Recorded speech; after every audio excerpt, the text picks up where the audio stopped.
Fala pessoal, então hoje Descomplicando o Eletrocardiograma, a gente vai falar sobre um tema um pouquinho árduo, mas vai fazer você entender o porquê de uma onda ser positiva em determinada derivação e ser negativa em outra. Para isso, a gente precisa entender a posição do coração, um pouquinho de vetor e eixos de onda. Começando, posição do coração. Um pouco diferente do que você imaginava, olha como é que fica o coração no nosso tórax. Então, numa tomografia de tórax aqui, cortei o paciente no meio e estou expondo ele para vocês. Região anterior, átrio direito, ventrículo direito mais à frente, átrio esquerdo, ventrículo esquerdo, um pouquinho à esquerda, mas mais para trás, tá? E numa região frontal, pensando no paciente de uma forma frontal, átrio direito e ventrículo direito mais à direita, ventrículo esquerdo e átrio esquerdo um pouquinho mais à esquerda. A posição do coração é assim no tórax, tá? E vamos entender um pouquinho a questão de eletrodos. Então, primeiro falando aqui dos eletrodos que vão formar as derivações frontais ou periféricas. Eu coloco braço direito, braço esquerdo, perna direita, perna esquerda. A combinação, por exemplo, aqui de braço direito com braço esquerdo, ele capta a diferença de potenciais do coração. Então, uma diferença de potencial elétrico do coração. E por convenção, como o braço direito ele é mais negativo que o braço esquerdo, a gente vai desenhar uma seta da direita para a esquerda. Então, a seta sempre indo na direção positiva.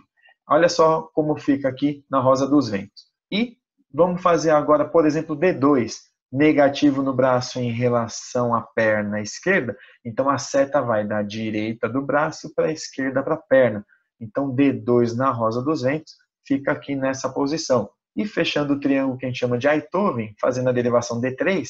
D3, então, braço esquerdo é mais negativo em relação à perna esquerda, que é mais positivo. Então, a direção e sentido da seta é de cima para baixo e indo um pouquinho da esquerda para a direita. Beleza? Então, fica aqui na rosa dos ventos, nessa posição. Não se preocupe em entender tudo isso daqui. O que eu preciso de vocês é que vocês saibam desenhar uma rosa dos ventos correta. Então, saiba colocar a direção e sentido de cada derivação. Então, só para terminar essa questão de derivações frontais, a gente tem derivações que a gente chama de ampliadas. Então, AVL, AVR e AVF. Então, não se preocupe em entender tanto o conceito de diferença de potencial elétrico. Preocupe-se em saber desenhar uma rosa dos ventos adequada, tá bom? Então, falamos aí das derivações periféricas, vamos falar agora das derivações horizontais ou precordiais. Como que a gente posiciona cada eletrodo no tórax? Então, temos 6 eletrodos, vai de V1 até V6.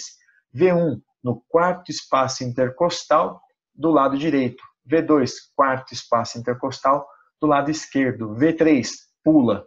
Vamos falar de V4, linha M clavicular esquerda no quinto espaço intercostal. Agora sim você vai colocar o eletrodo V3, que é o ponto equidistante entre V2 e V4. Beleza, agora vamos falar de V5. Coloque no quinto espaço intercostal, linha axilar anterior. E o V6 no quinto espaço intercostal, na linha axilar média. Certo? Tem que saber colocar direitinho, senão as ondas ficam todas tortas na hora do eletrocardiograma. Então, como fica agora as setas, a direção e sentido das setas precordiais? Então, o negativo é mais no meio do tórax, o positivo é sempre aqui no precórdio saindo do tórax. V1 de dentro para fora, V2 de dentro para fora, todos de dentro para fora, mas cada um aí num sentido diferente. E aí você tem que decorar essas derivações, como fazê-las para poder entender a questão de fazer uma onda ficar positiva ou negativa. Se você não está me entendendo, é agora que você precisa prestar bastante atenção.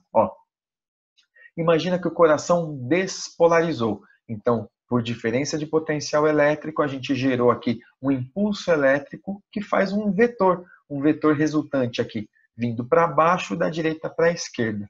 Se eu tiver uma derivação, no caso aqui D2, que na rosa dos ventos vai exatamente nessa direção e sentido, veja que o vetor em preto de despolarização do coração está na mesma direção e sentido de D2. Isso faz com que a gente tenha uma onda positiva, quer dizer, cabeça da seta, então cabeça do vetor na mesma direção da cabeça da seta de D2, ondas positivas, mesma direção e sentido. Agora, ID1, você vê que o vetor de despolarização do coração está vindo para cá. Como é que ficaria em D1? É bem simples. projeta sobre D1 esse vetor. Então, se eu projetar sobre D1 esse vetor, veja só, 90 graus, pá, coloquei ele aqui. Esse vetor, concorda que é um pouquinho menor que esse? Certo, só que ele ainda está no mesmo sentido de D1. Então, o vetor está com a cabeça da seta indo em direção à cabeça da seta de D1. Onda também positiva. Agora, pelo contrário, eu tenho uma despolarização do ventrículo com essa resultante da direita para a esquerda, só que vamos imaginar como ficaria essa onda em AVR. Veja só como o AVR vai ao contrário, ele vai da esquerda para a direita. Só que a despolarização do coração está acontecendo da direita para a esquerda. Vamos projetar sobre a derivação AVR para ver como é que ficaria? Veja só, cabeça da seta do vetor resultante está fugindo da derivação AVR. Então, cabeça está indo para um lado aqui, cabeça está indo para o outro lado. Resultado, a gente fica com uma onda negativa. Então, é assim que a gente sabe se uma onda é positiva ou negativa, tá? Então, quando o vetor está indo para um lado e a derivação está para outro, a gente tem uma onda negativa. Quando o vetor está indo na mesma direção da derivação, a gente tem uma onda positiva, tá? Então, vamos agora fazer, por exemplo, em D3. Então, veja, se você lembrar da roda dos ventos e se você já fez aí umas 5 vezes para decorar o sentido e direção de cada derivação, vai saber que D3 vem da esquerda para a direita com a cabeça da seta para baixo. Olha só, esse vetor, se a gente for projetar sobre D3, não projeta nem cabeça em direção à cabeça do vetor em direção à cabeça da derivação D3, nem cabeça do vetor em direção à cauda de D3. Você vê que vai dar um ponto aqui, essa projeção. Então, esse ponto, quando não está indo nem para um lado nem para o outro, é uma linha isoelétrica. Ou, se essa derivação, se esse vetor aqui fossem 2 vetores, que a resultante dele fosse assim, a gente poderia ter uma onda P. Uma onda positiva e uma onda negativa de mesmo tamanho. Então, ser isoelétrico é tanto ser uma linha quanto ser um positivo e um negativo de mesmo tamanho, tá bom? Agora vamos olhar como a gente forma ondas nas precordiais. Então, vamos imaginar a mesma coisa. Estou despolarizando aqui o coração, tem um vetor resultante. Como que ficaria isso em V6? Bom, lembra? V6, o meio do peito é mais negativo do que a região mais externa, que é mais positiva. Então, a derivação V6 vai para fora. E veja que o vetor está indo, então, vetor de despolarização no mesmo sentido e direção de V6. Resultado, temos uma onda imensa positiva. Agora, se a gente estiver olhando V1, como é que ficaria o eletrocardiograma em V1?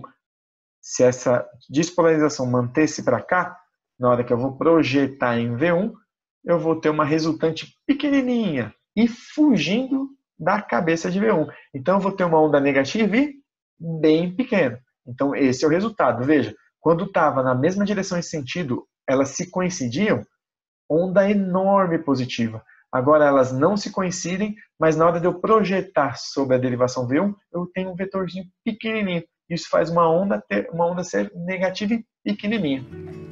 Beleza? Eu espero que vocês tenham entendido. É uma aula árdua, mas se você tiver bem isso na cabeça, você vai perceber que é um fundamento que ajuda você a amadurecer na análise do eletrocardiograma. Tá bom? Espero que você tenha gostado. Um abraço.